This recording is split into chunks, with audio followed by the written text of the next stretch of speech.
దిశ తీసుకొస్తారు.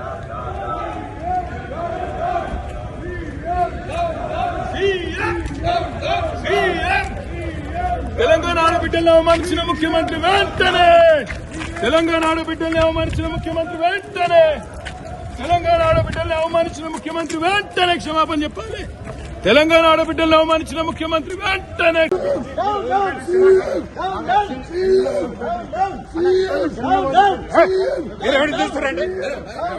ఆడబిడ్డలందరిని అవమానించిండు.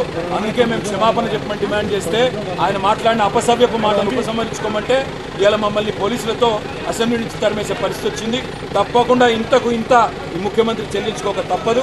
ముమ్మాటికి ఈ ముఖ్యమంత్రి తెలంగాణ ఆడబిడ్డలకు క్షమాపణ చెప్పేదాకా వదిలిపెట్టాం.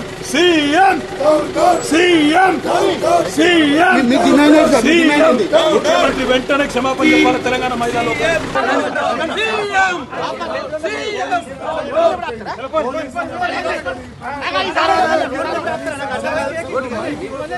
శాసనసభలో గొంతులు పడతా ఉన్నారు. ఒక మహిళ మాట్లాడలేదు. ఎన్నిసార్లు స్పీకర్ గారిని కోరినా మైక్ లేకుండా ఆయన ప్రజాస్వామ్యాన్ని గొంతు నొక్కుతా ఉన్నారు. తెలంగాణ శాసనసభలో ప్రజాస్వామ్యం తెలంగాణ ఉద్యమంలో లేనప్పుడు కూడా ఆంక్షలు లేవు. తెలంగాణ ఉద్యమంలో లేని ఆంక్షలు ఈ రోజు తెలంగాణ శాసనసభలో చూడడం నిజంగా చాలా దురదృష్టకరం.